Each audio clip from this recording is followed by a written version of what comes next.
Hello Infiniteers, and welcome to this special video about the making of my WALL-E toy box for Disney Infinity 3.0. I know some of you enjoy hearing about how I design my toy boxes, so I thought I would give you a sneak peek behind the curtain and talk about some of my goals for this project and some of the design challenges that I faced. And while I'm doing that, you can see some more footage of this new toy box. My idea for this toy box was inspired by the WALL-E movie itself.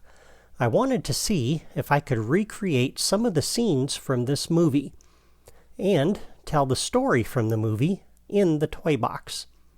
WALL-E is probably one of my most requested toy box themes. People ask me all the time to build something with the WALL-E power discs, or build the Axiom repair ward, or do something with WALL-E. People love this movie and this character, but there aren't many toy box designers who use this theme, and I think there's a number of reasons for that, which I'll get into in a moment. But it was important to me to create something that lived up to the movie fans' expectations, and feels like you're in the world of WALL-E. And because of that, this project has taken me a long time to develop. I've spent years thinking about it and weighing different concepts and thinking about what could be done. Now, this particular toy box project posed a number of design challenges. First, there are no playable characters from this movie in Disney Infinity. You cannot play as WALL-E, or Eve, or any other character. All we have are two townspeople for WALL-E and Eve, and unfortunately, we cannot control them directly or do much with them.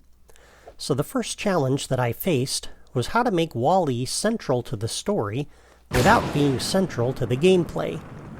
By necessity, the player must play through this toy box using a character that doesn't even belong to this world. So where does that leave WALL-E?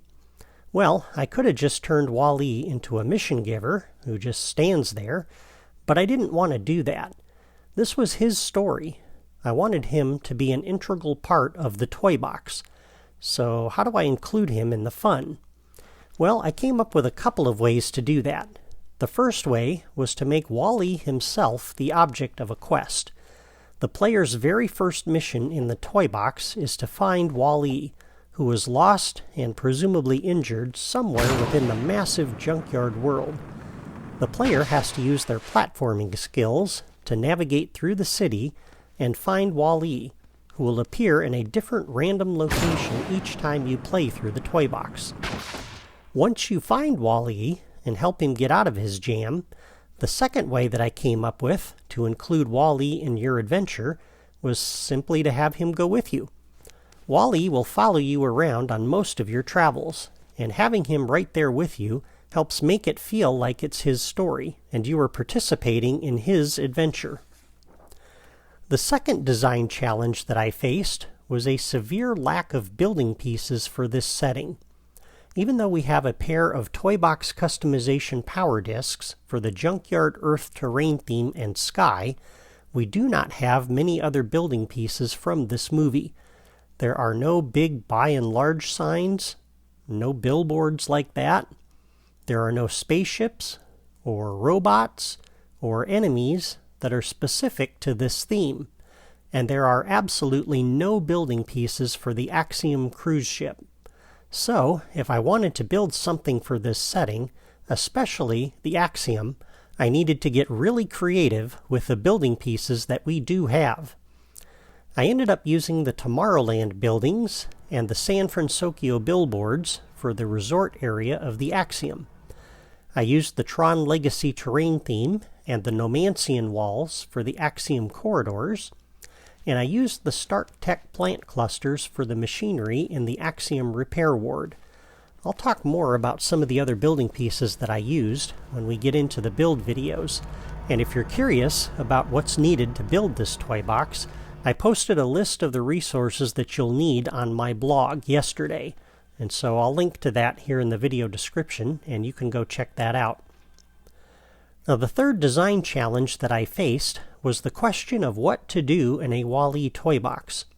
In the movie, there's not much that happens on Earth. Wall-E just packs garbage into cubes and stacks them to create massive towers of trash. He collects a few trinkets that catch his fancy, but other than that, there's really nothing exciting or interesting going on until Eve arrives. Most of the action happens after they travel to the Axiom. So the challenge here was to come up with some activities and missions for Earth that make sense in the context of the movie's story and are fun and entertaining to do. Most of the activities that I came up with involved some variation of a collection quest, which can get very repetitive and very tedious. So the trick to making these interesting was to do each one differently. The first collection quest has you looking for parts to fix Wall-E, and this is similar to the kinds of collection quests that you see in other toy boxes and playsets. The second collection quest involves helping Eve search for plant life, and for this quest, rather than placing a plant collectible in a random location, I placed a series of radar markers for you to visit. You'll approach each location, scan it, and the game will randomly determine which location has the plant. So again, it'll be different every time you play this toy box. And this helps this quest to feel a lot like what Eve does in the movie. On the Axiom, you'll need to rescue Eve from the repair ward, recover the plant from an escape pod before the enemy robots can eject it into space, and battle the evil autopilot's robotic legions who try to thwart your mission. Well, I hope you've enjoyed this sneak peek behind the scenes at the making of my Wall-E toy box, as well as some extra footage of the toy box in action. Thank you for watching. Before you go, be sure to subscribe to my channel so you don't miss the playthrough video on Monday, and leave a comment to let me know what you think of my Wall-E toy box design so far. That's all for me today. Take care.